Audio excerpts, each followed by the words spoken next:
Hello, and welcome to Let's Learn English Through Stories. Have you ever been told you're different? Maybe someone said you're too slow, too quiet, or that your dreams are too big.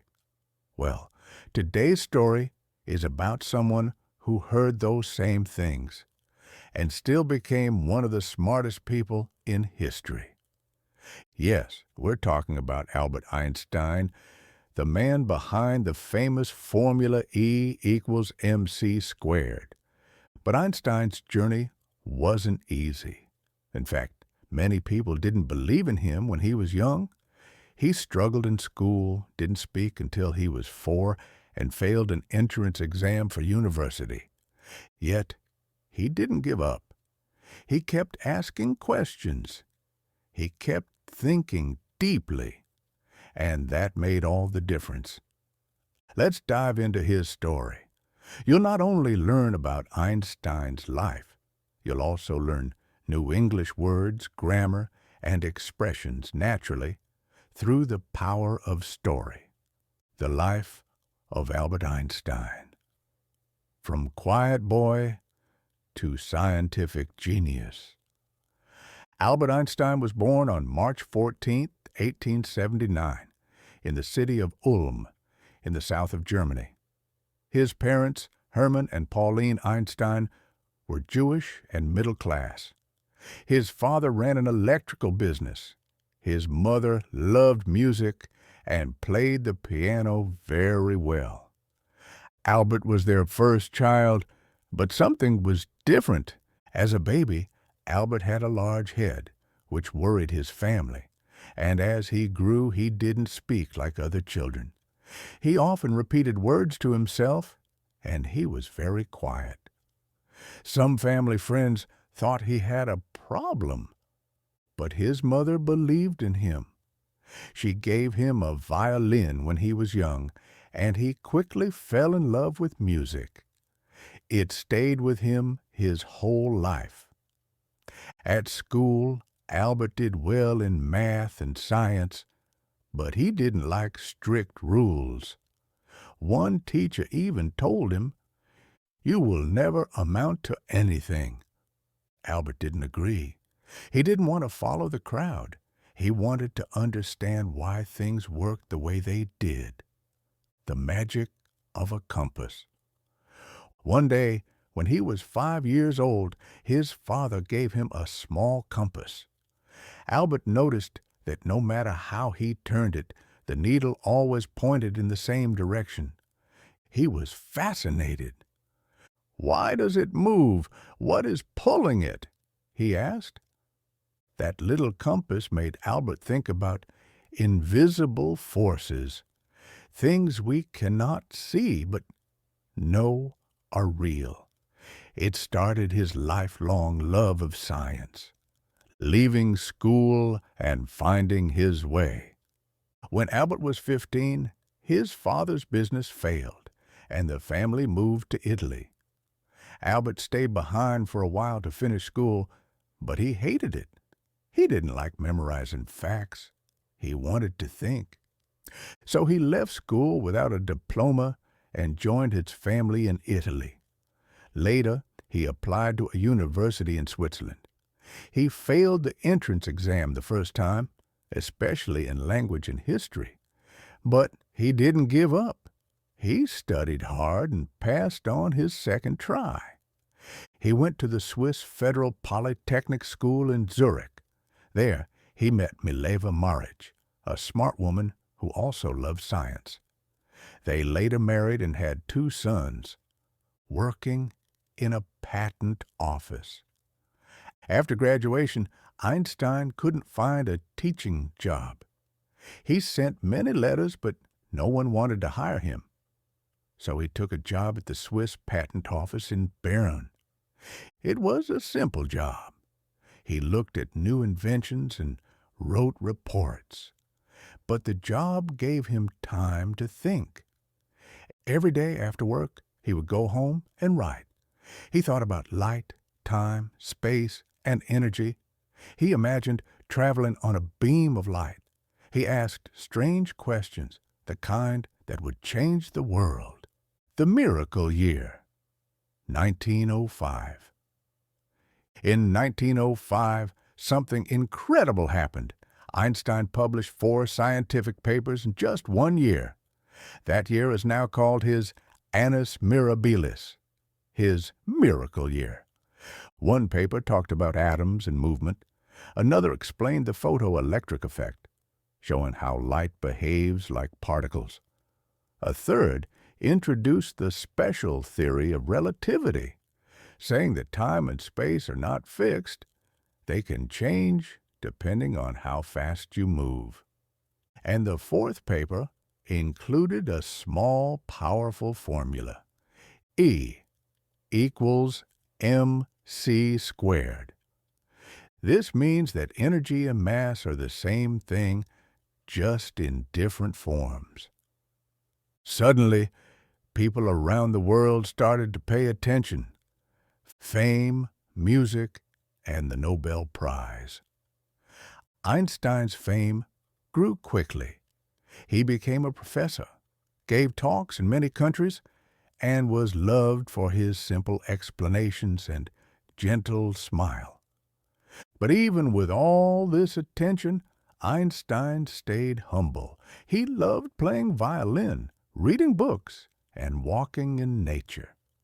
In 1921, Einstein won the Nobel Prize in Physics, not for relativity, but for the photoelectric effect, leaving Germany and fighting for peace. In the 1930s, life in Germany became dangerous for Jewish people. A new leader, Adolf Hitler, rose to power. Einstein, who was Jewish, knew he had to leave. He moved to the United States and worked at Princeton University. There, he continued his research but also became more active in world events. When World War II began, Einstein was worried. Scientists warned that Germany might build a very powerful bomb, so he signed a letter to the U.S. President Franklin D. Roosevelt, suggesting that America start its own research.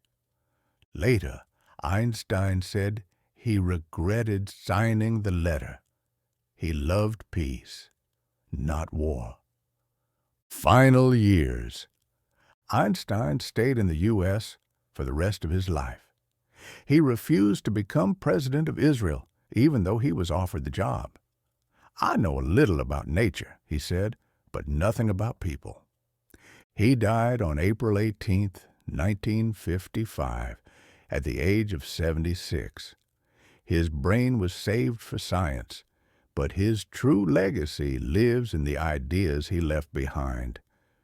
The human side of genius and Einstein's legacy. Albert Einstein was not just a genius, he was also a deeply human person. He had strengths, weaknesses, fears, and joys, just like all of us. He often wore the same clothes every day. Why? He didn't want to waste time deciding what to wear. He believed that the brain should focus on important things, not small decisions. One of his favorite sayings was, "If a cluttered desk is a sign of a cluttered mind, what then is an empty desk a sign of?" People who met Einstein said he was warm and funny. He liked to joke and often laughed. His hair was always messy, and he didn't care about how he looked. When a photographer once asked him to smile, Einstein stuck out his tongue, and that photo became world famous. He was also deeply emotional. He loved his children, even though his marriage to Mileva Maric was difficult. Later, he married Elsa, his cousin, who took care of him and supported his work. Still, he was often lonely, and he wrote many letters where he shared his true feelings. Friendships, letters, and kind words. Einstein loved writing letters.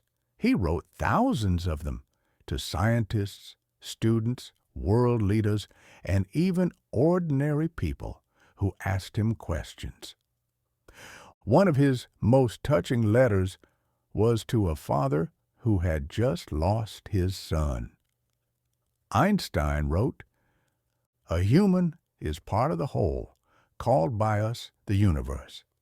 He experiences himself, his thoughts and feelings, as something separated from the rest, a kind of optical illusion of consciousness.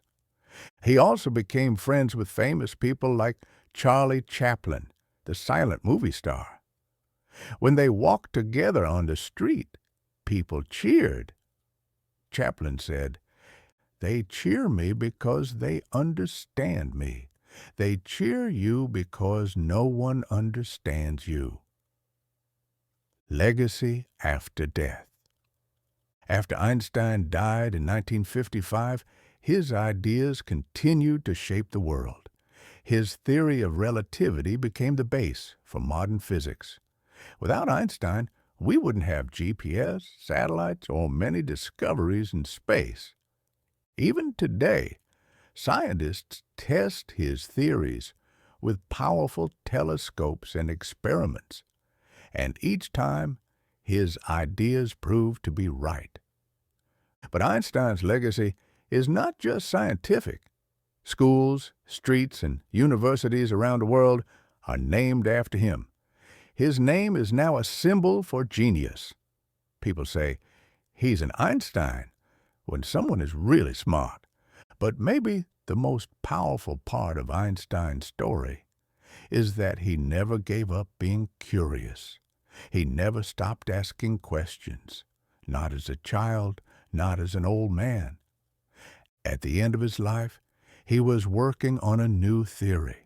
He died with papers and equations still on his desk. To the very last day, he was thinking. Conclusion: what Einstein taught us all. Albert Einstein wasn't just smart. He was brave. He was curious. He asked why, when others said, "Don't ask." He followed his heart and mind, even when others laughed at him. His life teaches us that it's okay to be different. Mistakes are part of learning. Imagination can take us farther than we ever dreamed. He once said, "Try not to become a man of success, but rather try to become a man of value." Einstein's life was not about money or fame. It was about meaning, curiosity, and kindness.